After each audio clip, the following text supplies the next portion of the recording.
we just get the mics turned on? There you go. Test.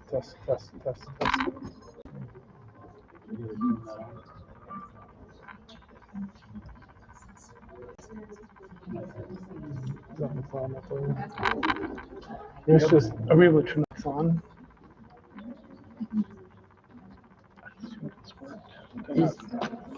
Looks like he's on the phone.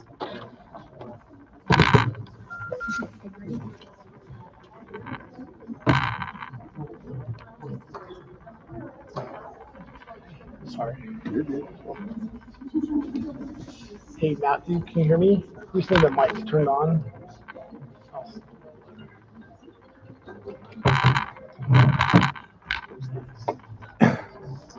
Went that way.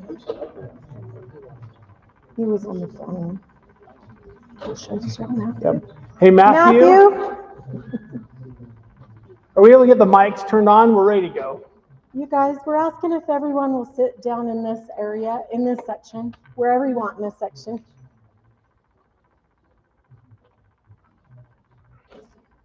Mics. It's There's the the door next right door. when you go out, like Hopefully the very it's a next door. Sorry. Technical difficulties. Turn the on switch on. Because it's green, so as soon as it gets that, it's on. Just muted up there on the board, probably. Are you able to hold me, Matthew? Can you hear me? I don't know if this is Lock? okay. I was like,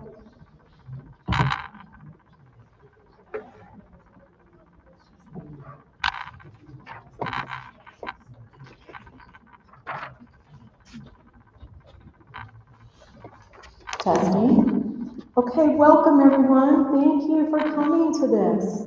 I'm just going to be brief and short. In case you don't know me, I'm Angie Gillette, the Grantsville Area Director. And I will turn the time over to our Communications Director, Brett Valdez, and he'll explain the process a bit. And then we will hear from our candidate, Aaron O'Dell. Okay, we'll make this simple, but we're appreciative of everyone who's able to come out tonight to be part of the selection process as we select the next principal for Grantsville High School. So we're excited to have the community involved in this important decision.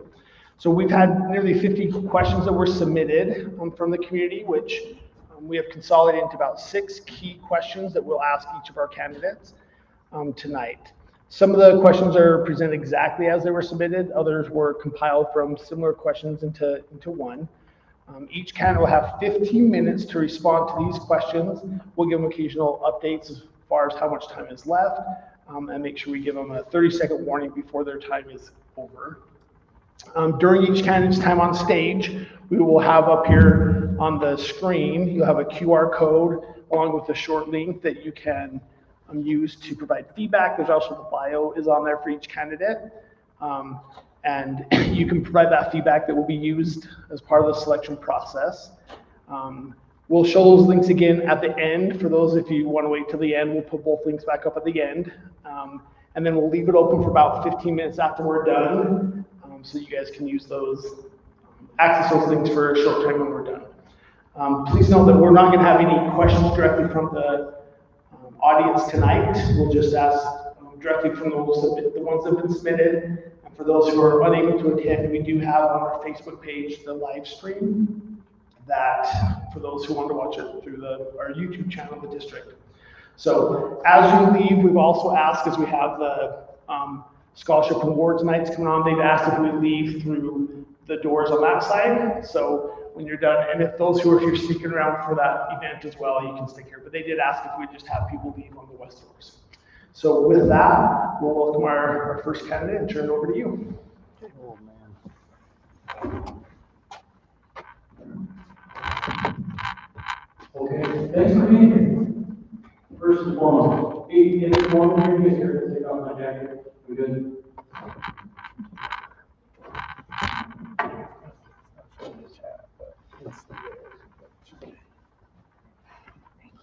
Okay, I'm going to give it a few minutes to reintroduce myself as well as present to you what I would do during my first 90 days on the job So I have a family, you probably read in my bio.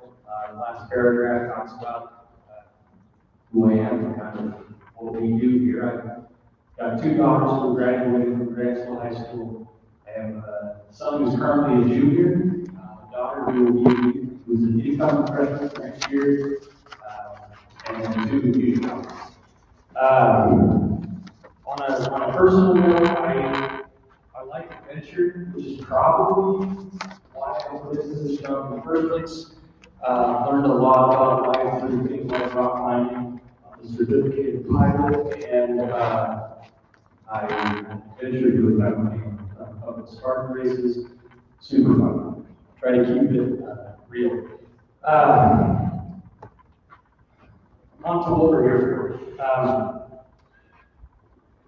It's important for you to know that I have a deep respect for the traditions that we have here in Grantsville.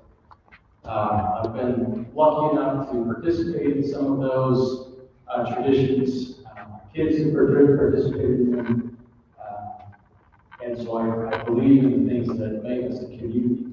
I also believe in innovation. And so I feel like my job here is to balance our traditions with innovations to provide a lot of growth opportunities and things for our students here. As far as the first 90 days go, I think that any new leader in any building needs to kind of get an idea of what's going on before they can make determinations like that. So, over the weekend, I took the liberty of asking a couple of students and patrons, what do they want from the principal in the first 90 days? And I got some pretty great feedback. I got feedback about our bathrooms are not really a safe place for students, and so that's something that we need to address. Apparently, there's a fair amount of illegal activity going on in the bathrooms. Let's try to fix that. We've got students who have responded with we want to make sure that we keep traditions like promenade and things like that. Yeah, I'm all for that. Let's do that. There are two other pieces of feedback from students that really stood out to me. One is that some of our groups maybe don't feel as important as other groups, and that's kind of rough for a comprehensive high school. They ask for additional support. An example of that is I understand that we've lost our band, choir, and drama teacher all in the same year. That's pretty tough. So we do something about that. And the last piece of recommendation anyway, is to increase our offerings for advanced coursework like AP and concurrent enrollment, pre-AP, and all of those kinds of things that provide maybe additional rigor and opportunities for students who are looking for something more. It was really cool to get this feedback from these kids, and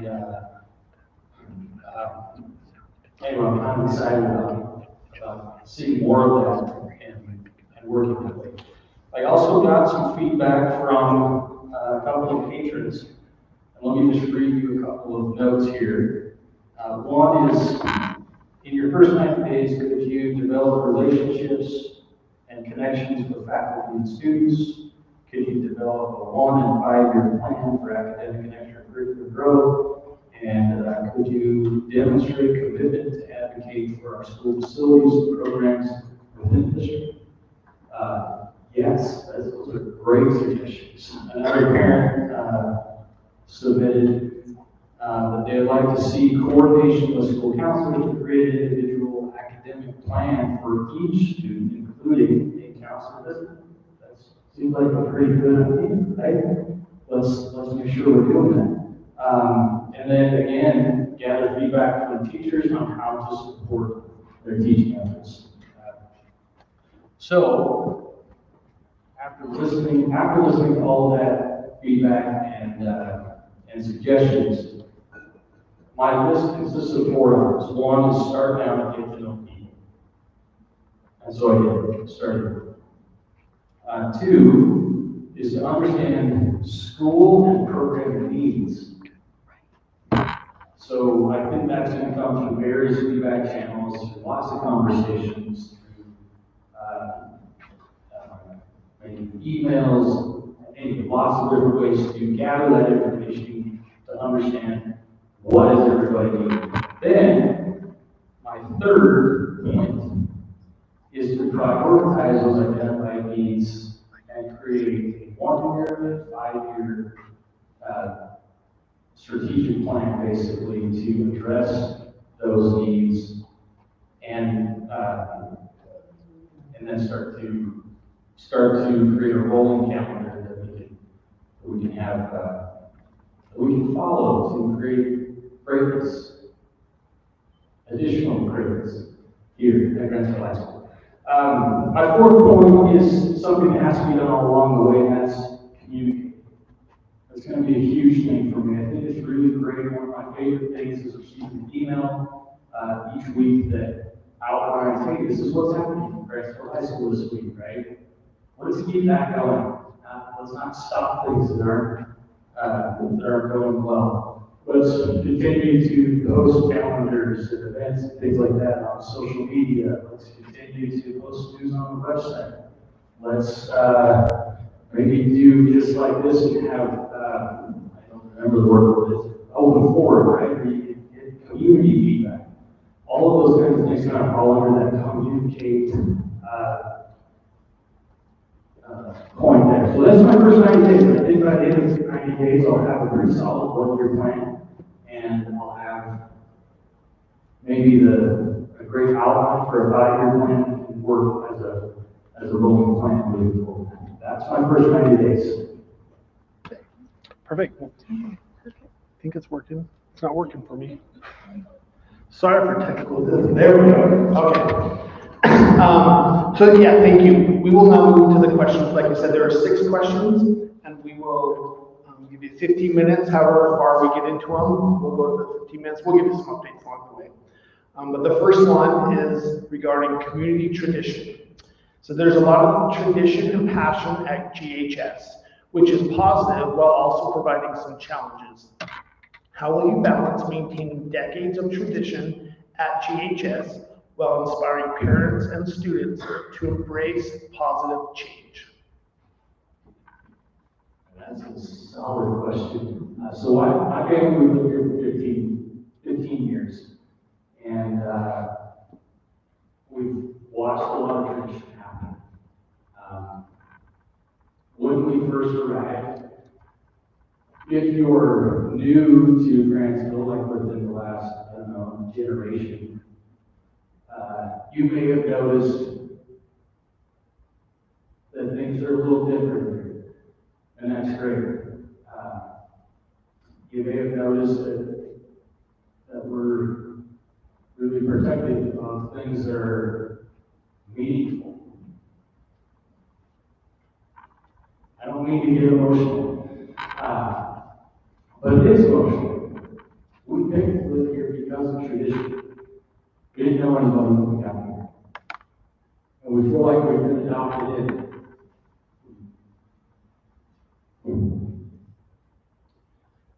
We've had lots of cool opportunities to meet with people and participate. For example, the Grantsville Social got to participate.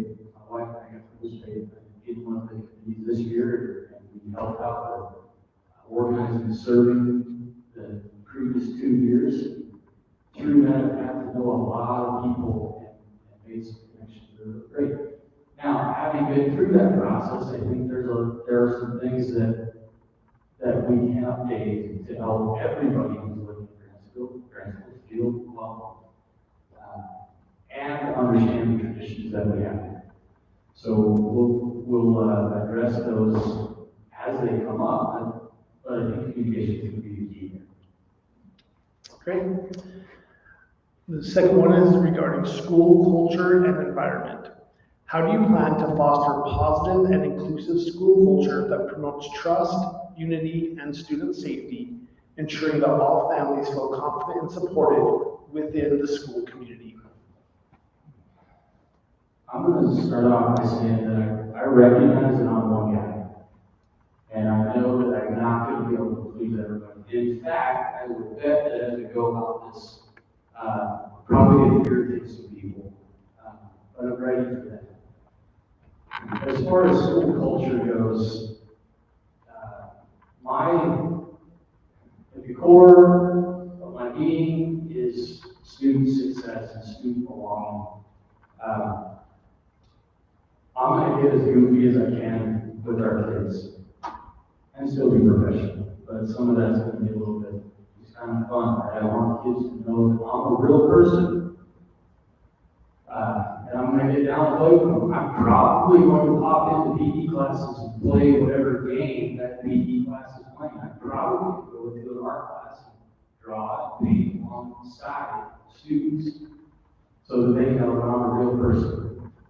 And I think that kind of culture where we're breaking down walls and undoing silos and things like that, that exist in pretty much every high school across the state. I'd like to create some unity as far as the culture goes. I think we can do it here. I think we have the staff to make that happen. Great. The next one is regarding inclusive education. And just so you know, you have about over 12 minutes left. Students learn in a variety of ways and have different strengths and challenges. Do you have any ideas for students who don't learn like other students?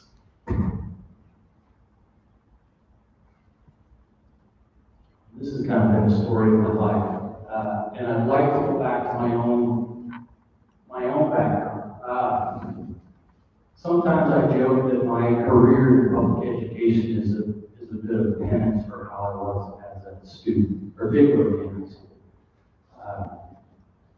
Much of what I remember about my senior year had to do with loading the snowboard on top of a car and driving around it. I grew up in St. Louis. Sometimes I went to classes, sometimes I didn't. There was a place in school where I felt completely welcome and felt completely able to learn.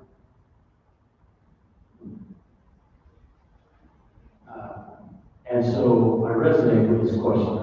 I am one of those kids that wasn't great to sit in a lecture and direct instructions. Some kids are great at it. Some kids really can take that kind of stuff in. I needed to touch stuff. I needed to move it around with my hands. And so my printing class became that space, and I learned a lot about a lot of things through print, through an instructor who understood that lecture was not going to get me to where I wanted to get to. I ended up graduating, for sure. My parents saw to that. It was non-negotiable in the house. And by the way, my dad is also an educator, so I've been around this for a little bit. Although I didn't really pay much attention to what he did during the day, except for when I was in fourth grade, because he was my fourth grade teacher. But that's it. So I recognize that students learn in different ways, and I think that we as educators have to reach out to all of these kids and figure out individually how are these kids going to be successful. We have to talk about it in teams, we have to talk about it in PLCs, we have to talk about it in admin meeting. We just have to talk about it. If we don't talk about it, these kids are not going to get what they need. They just aren't. And likely what will happen is they'll just stop coming. I mean, we see that all over the place. Attendance rates in high school are rough across the state. If we can figure out how to engage those kids that don't feel like the instruction is for them, and they might come to class. They might learn something. They might graduate. They're certainly going to become an adult regardless, and so the more we can do with them, the better. Great. Question number 4 is regarding balancing student life. With many competing activities such as extracurriculars, sports, jobs, and personal needs, what is your philosophy on how to help students balance these demands so their academic and educational needs don't suffer?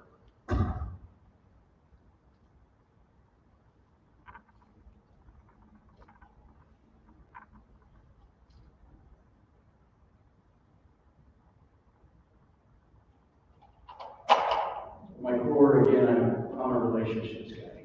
And I think that relationships drive performance across the board, whether it's academic performance, whether it's performance in arts, performance on the competitive fields, athletics. Relationships are what drive that. So, I think if a student can create a relationship with our high school,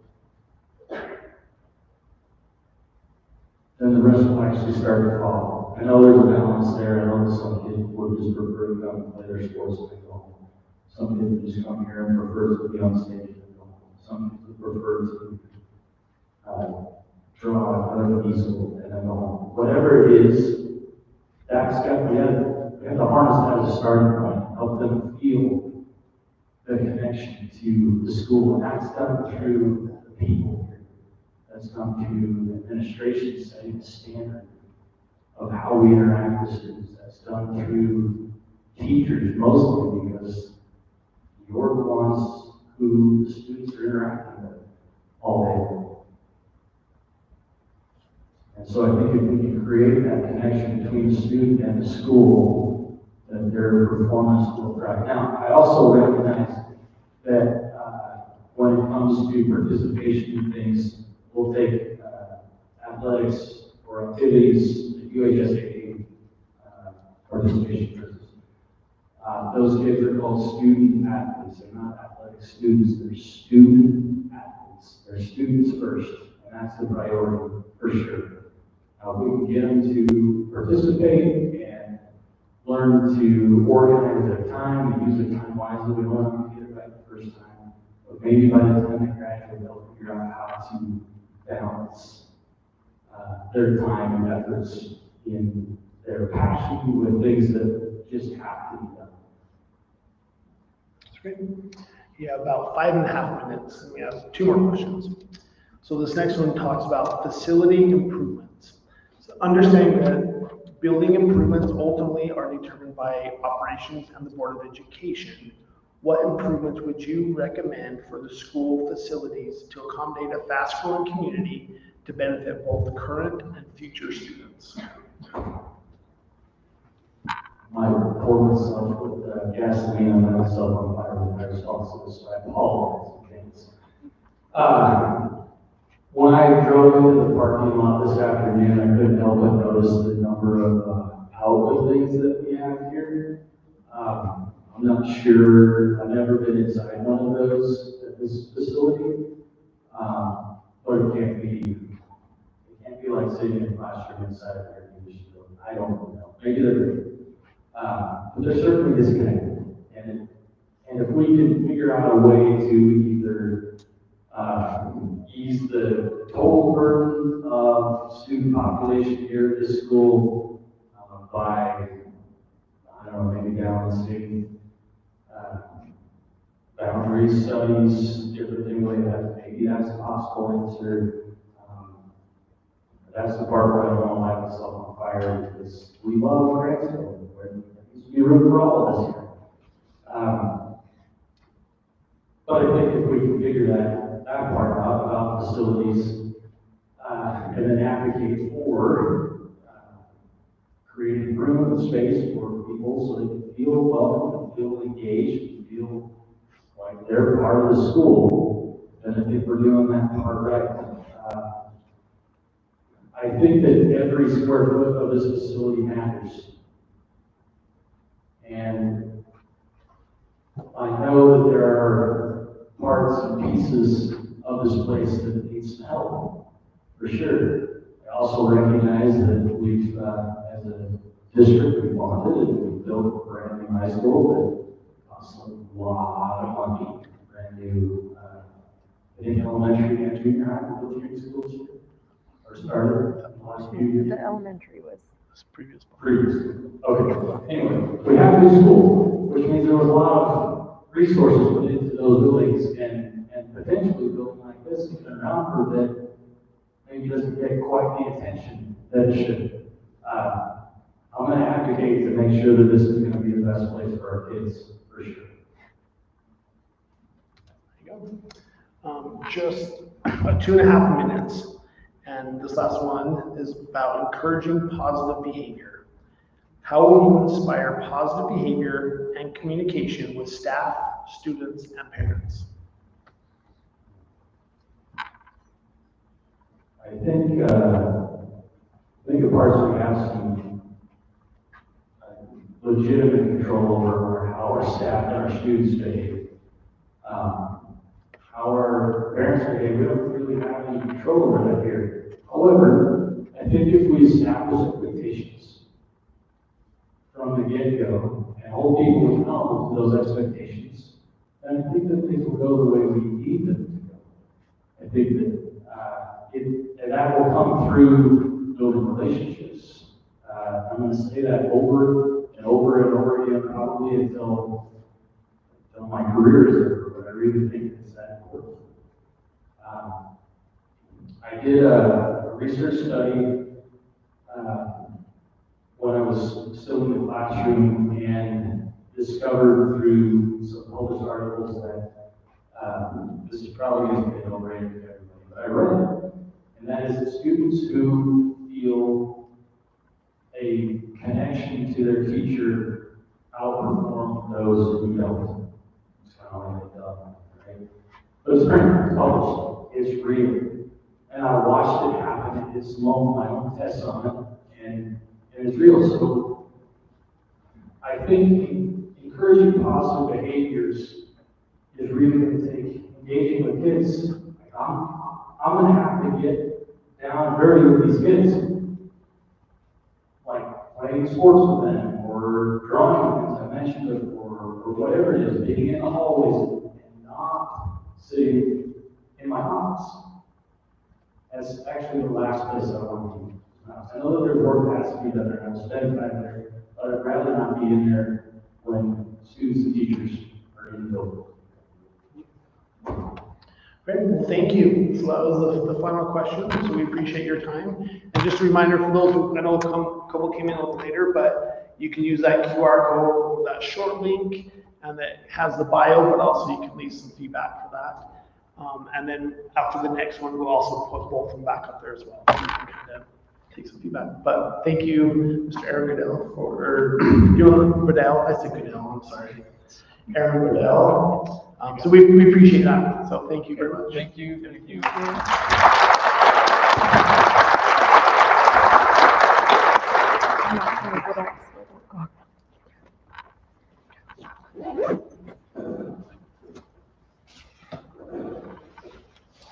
So we'll just give a couple minutes to transition, and then we'll have our second candidate as well. So you can go get over it. Well, I told him. If you want the water, you can.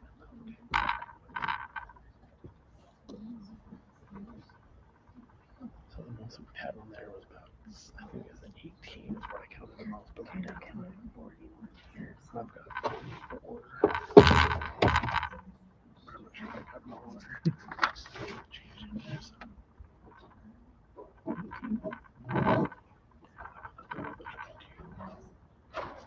Yeah, go right ahead. And just one more. Your mic We'll see this. doesn't stand. And then one update, I'm not sure if everyone is familiar with, but we did have one of the candidates who withdrew, so we don't have the 2 candidates tonight. And I don't know how do you say his name, but there was the Jim Ofa now. But he had some changes with his current position, and so he withdrew earlier today. So there's just one more candidate which will be starting to get in. It'll be Mark Thornton. And meanwhile, we'll just sit in awkward silence. Well, I could just do my Oh, welcome okay. kind of. You get to- There's a few new ones. Well, and I see there are a few that came in after, so I'm Angie Gillette, Grantsville Area Director. So welcome to you if you came in a little when the first one was started. I will just welcome, and then when Mr. Thornton gets in here, I will turn the time back over to Mr. Valdez, our Communications Director. If you're in the back, we welcome you to move forward if you would like. I would stand to get up, but this is a hard task. We have to be very quiet because we have this live streamed, and so they are able to see the candidate, just so you know, and we're limiting our movement. Probably don't want to see my bodies. They see me from there, right?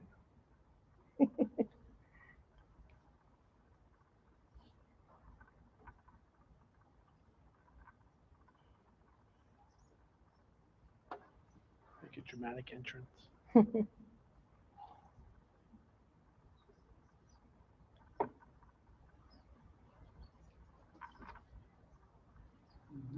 He doesn't get my message. Huh? And for Matthew up top, you can even, I think we're good to move this to the next one now if you'd like to. Perfect. And thank you, Matthew, for your help. Yes. Sorry, I can't give full credit 'cause I can't remember Matthew's last name, but Matthew up there is a student here who's helping us on the technology side. And he was also a recent participant in our recent podcast we did too. That was really cool. So we'll welcome our next candidate, Mark Thornton. And Mark, we have, if you'd like a water, we have a water. You got You one. brought one. You're prepared. We're So good. this is we decided to not be on stage and just be right here. So Brett will explain a few things, and when he's done, you can just go into your plan for the first 90 days, and they can see you on live stream right here. And then, That's good overstatement. Yeah. yeah, So, yep, we'll do this real quick. I'll try to consolidate this a little bit. We kind of shared this a little bit before, but those who walked in, we just again want to welcome everyone coming out to this part of our selection process for the next principal. Just a couple reminder again, I know a lot of you guys for this the first time, but we did have about 50 questions that were submitted. So there's a couple that were word for word, but most of them were kind of consolidated from multiple similar questions. So we'll give you 5 to 7 minutes for your initial 90-day plan. 90 days, right? Okay, make sure I was given the right time frame so I didn't change it on you. And then following that, we'll have 15 minutes to respond to 6 questions that we've taken from the community.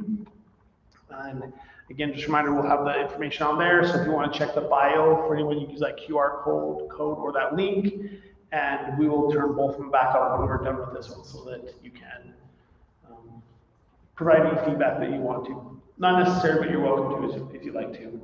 So with that, we'll just kind of get going. I guess one more reminder too, when we are done, they've asked if we would X out those west doors on the other side, just as they get ready for the scholarship awards night tonight as well. They have some stuff going on there. So just to kind of be aware of that.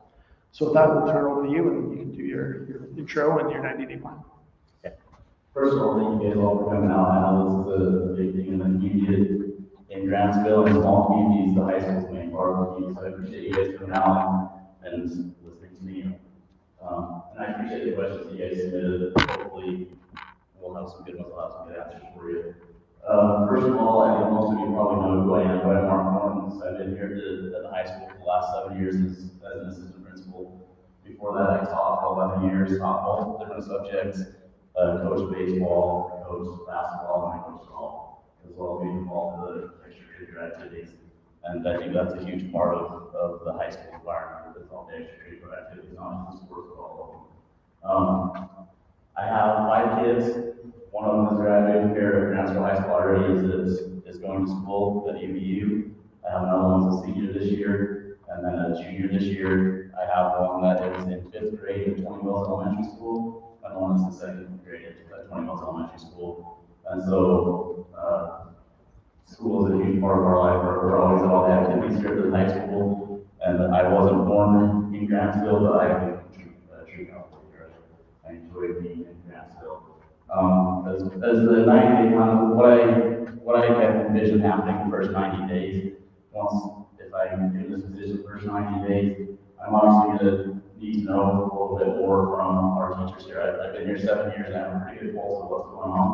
But we started with a guiding coalition meeting, so we really get our goals and plans set forth for the year that's coming up, so that we get input from our teachers and everybody that's there doing that.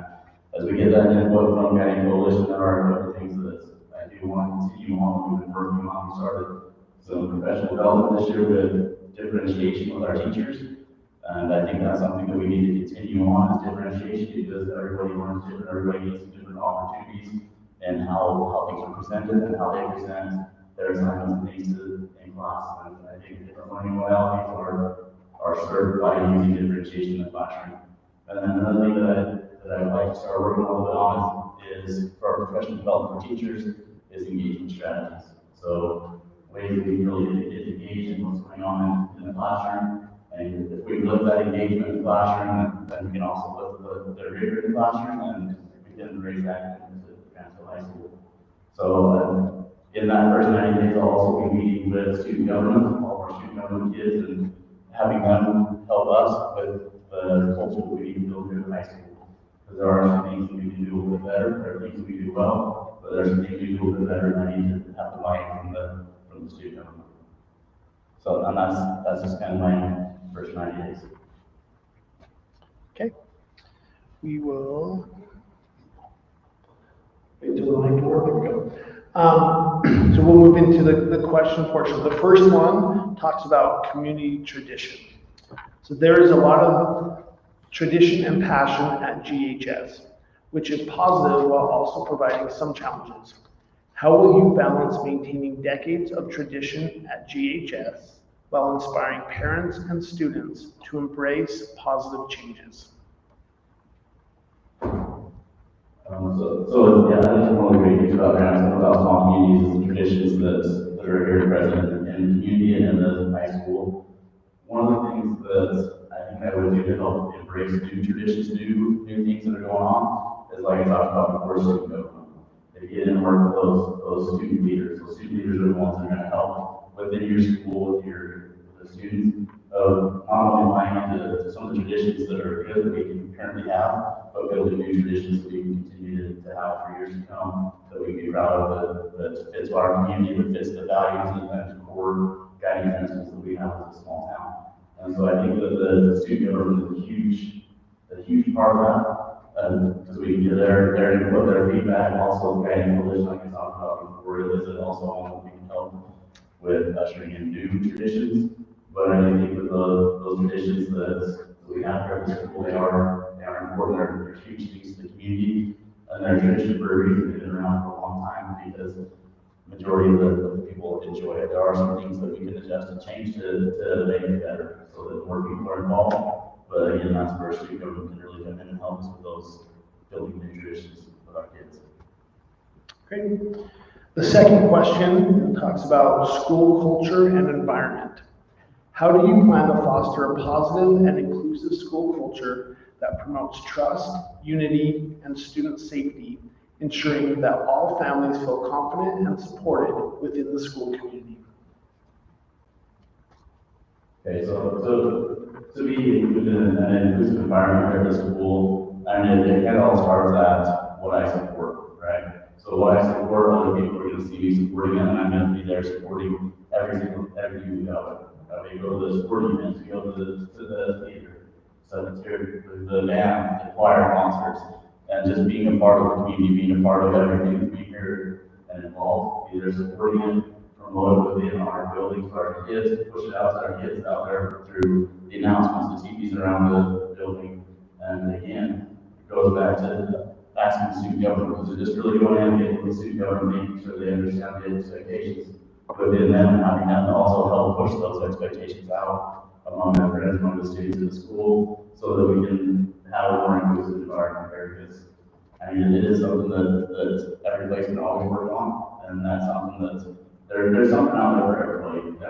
Between all of our clubs that we have and our sports and everything else, there's something for everybody to be involved in, and everybody's good at something, everybody needs something to keep them involved. And I feel like the more the kids are involved with something here at the school, no matter what it is, whether it's a club, a sport, anything else, if they're involved, it's gonna help them be more productive here at school and help build on the academics, and it's also gonna keep them out of trouble.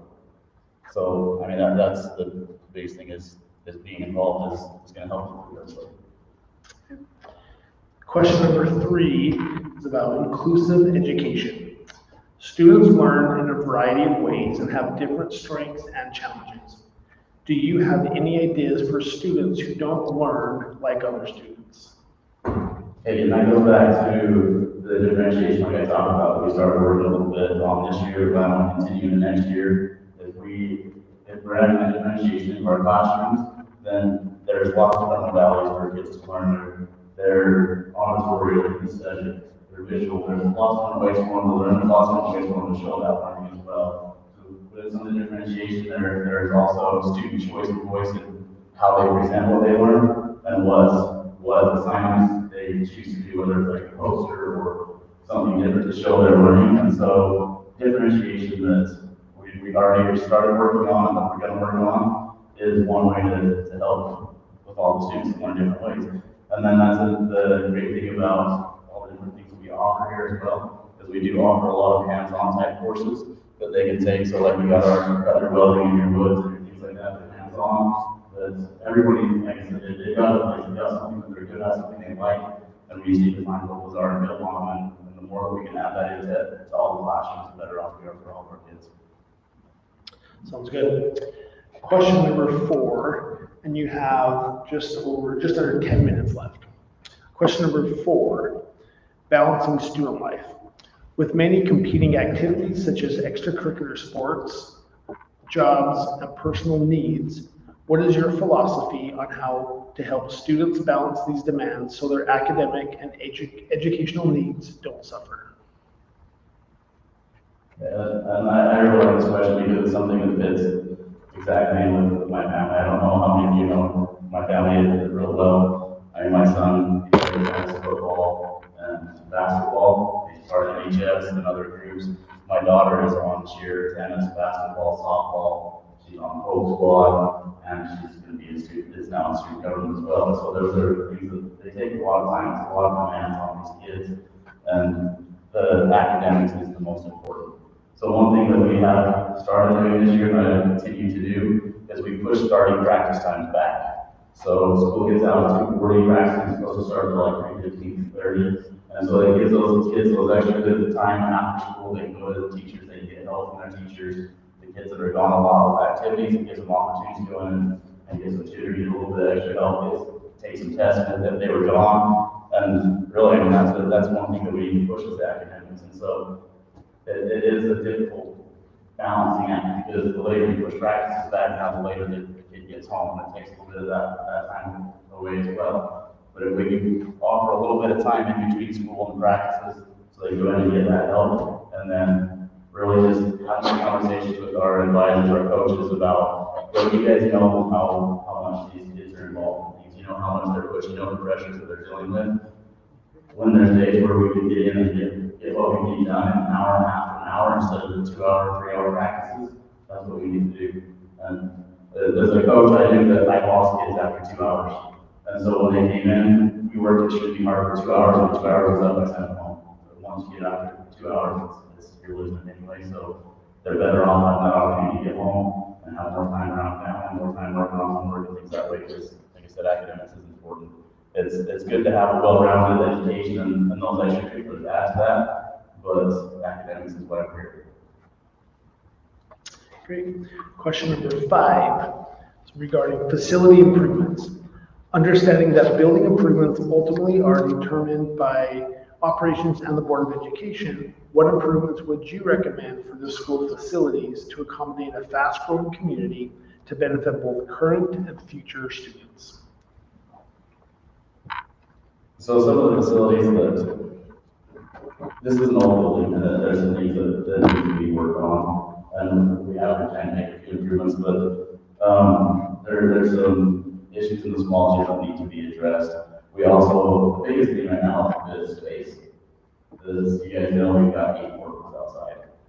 And we've got to do something to address kids with portables. It's not the best learning environment. So, I mean, that's something that's going to be taking bonding and a lot of other things as well. But that's something that we've got to start looking at because we're only growing as a community and we're not going to get any smaller. And so we've got to address portables, whether that's figuring out how to come up with the property out here, whether it's taking the practice field out here to add classroom, but we need more space. We don't have any storage space, we don't have any classroom space. Those are some of the things those are more long-term. For short-term, I mean, our bathrooms are old, we need things replaced in our bathrooms. Our classrooms are old, we need carpet changed out in the counseling center. They've been dealing with that for a long time. We've been asking, but it's pretty old in there. We need to improve the safety in the front of the building. We've talked about that. We've actually, at one point, we're going to start working on the safety in the front of the building. And we also it'd be better if we had automatic locking doors on the exterior doors to help provide a secure environment for our students here. Because with our building as old as it is, we don't have those. And so we're constantly going around doing door checks to try and make sure they're locked so we can keep it secure. We don't have people coming in that aren't supposed to be here. So those are a few things. There are a lot more that needs to be done with this, and then again, that would be something that's every year we talk about guiding coalition. We ask our teachers to submit lists of the things that need to be replaced, and so that's something we could also work on. Great. So this last question, we have about 5 minutes. Says this one's about how to encourage positive behavior. How will you inspire positive behavior and communication with staff, students, and parents? Again, like I said before, a lot of it comes back to people will get you at how you treat people. And so the more encouraging you are, I'm always encouraging students, talking to kids, having those positive interactions with them, encouraging positive interactions among kids, rewarding stuff that you see. So when you see positive interactions out in the hallways, reward them with it. And we got the cowboy pride cards that we can hand out, and things with them like that. We can, you can just see them like, hey, good job, proud of you for doing that. Thank you for encouraging other people. And so the more that you recognize and reward it, the more it's going to continue to come back. I don't think anybody has ever not liked somebody telling them they're doing something good. And so the more that you encourage it, the more that you are there rewarding the behavior when it happens, the more positive behaviors you're going to start seeing from our kids. Okay. Well, we thank you for standing in front and putting you on the spot a little bit. So, but yeah, we'd like to thank both our candidates for taking some time to, hopefully this is a way that not only put them on the spot, but hopefully get a little insight to see some of the candidates who are applying to be for the principal for Grantsville High School. So thank you. Thanks. Mark. Appreciate it.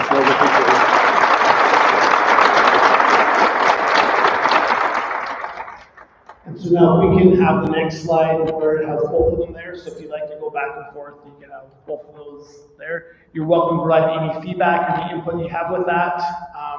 Again, those bios are available there. We'll leave this up for the next 20 minutes or so before we kind of close it down to take some feedback. And if we need a legal monitor, we're okay to give you a little bit longer, but hopefully I'll give you some time just to provide some feedback. It's pretty simple. Mostly we're just kind of rating with some open-ended question at the end. But we are grateful because we know the timing of this is it's a little bit earlier than for everyone to make it, but with all the events going on here tonight and all the activities here at the end of the school, this was the best time that it worked to make this fit in. So we appreciate everyone coming out, participating, all the questions that were submitted that give us a chance to let you be a part of this process as we go through and select the principal. So do you have anything else to share, Andrew? He said thank you very much for coming and participating. I have a question, sorry. So what is the rest of the process and what kind of time frame are you looking at in hiring?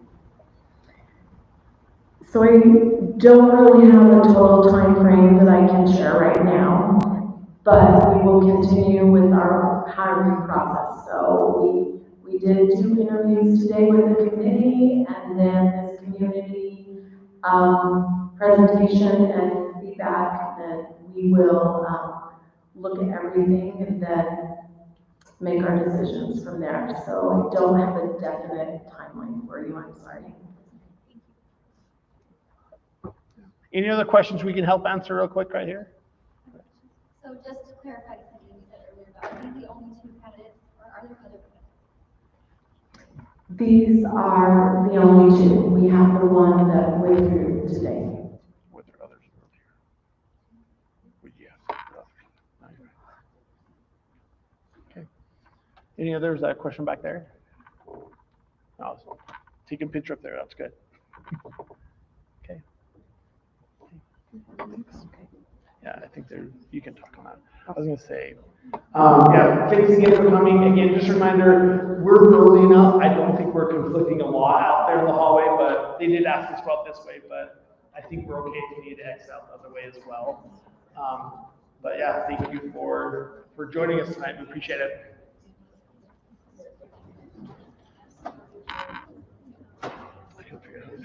I know, I was pushing down, but I couldn't get it to turn off either.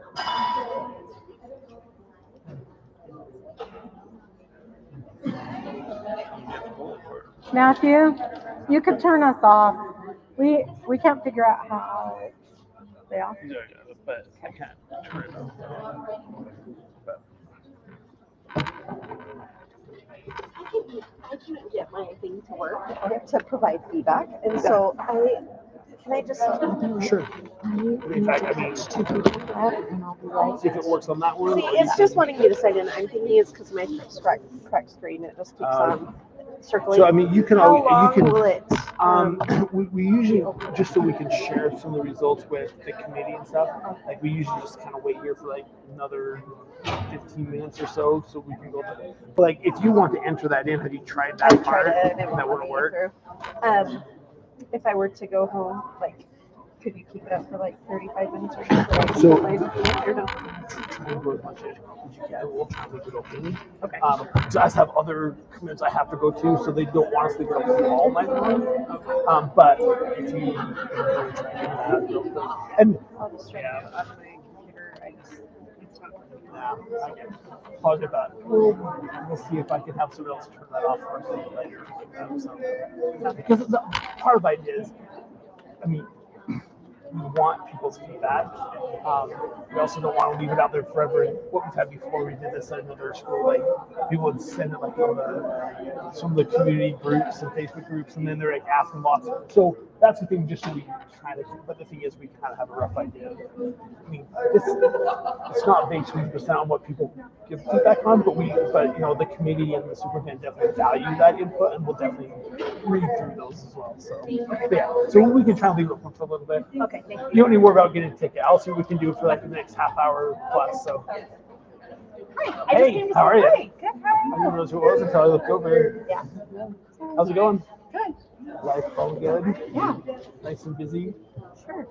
Yeah, I'm on pick number 3. You and I. Yeah, but I'm only Exchange well, bionic. So, I don't know if Angie Little's up here. Yes. She had her right knee done about like a week before me, but she's getting her left knee done in like 2 weeks. Oh, gosh. So Yeah. she's like, I'm just doing the same cycle. It's the life, right? I was debating, but I'm like, the left one hasn't bothered me. It started bothering me a little more because I was overcompensating, I think, but like, because the doctor says, like, look at that, like, I've done plenty of knees that are not as bad as that one, but Right. it doesn't hurt. Yeah. I was like, dude, if I get like plus years out of it, great, or longer. But, You know, I already had my hip, and then I did my spine in November, right at the beginning of breast that's right, you told me Yep. that, right? But then all of a sudden, I'm 2 months out from my spine, and that feels great. I'm like, oh, don't let that be my head. What's with you? And So I was like, I went to my spine doctor first, and I was like, that's really low, so it could be my spine. And they're like, let's take images. And they're like, it's not your spine, it's your hip. So then I go to this hip doctor, and they're like, it's 7 years old. And I'm like, and they're like, shattered into different spots. And they're like, you're walking around the room without this right now. I'm like, sweet, great. So yeah. So you already have that done then? Yeah, so I'm 3 weeks out. Yeah. So yeah, it's been fun. But they got me the worst. They're like, we actually contemplated closing you back up and rescheduling. But we got someone on the phone to consult with us, and I'm like, thanks guys. Well, Thanks. Yeah. well, it's always like, because me, I'm pretty young for a knee, right? Yeah. And so like I went in there to the point because like, just one doctor said, no, wait as long as you can. You don't want to do it. So someone said, just go talk to him, explain your situation. Yeah. He does this for anyways. So I go in there with all this like, yeah, I can't do this. This has been hard. I can do this sometimes, but other like all this things to justify it. Yeah. And I started kind of talking, and he's like, let me stop you right there. I just saw your images, your X-ray. He's like, I have, like, you are beyond bone on bone. Like, you are, good. like, he's like, this is one of the worst ones I've seen, especially for your age. You need to get it done. So don't feel like you have to I feel justify guilty. it. Well, and I put mine off because I was 37 with my first, and I put it off by 4.5 years. So yeah, no, I get being active, and the doctor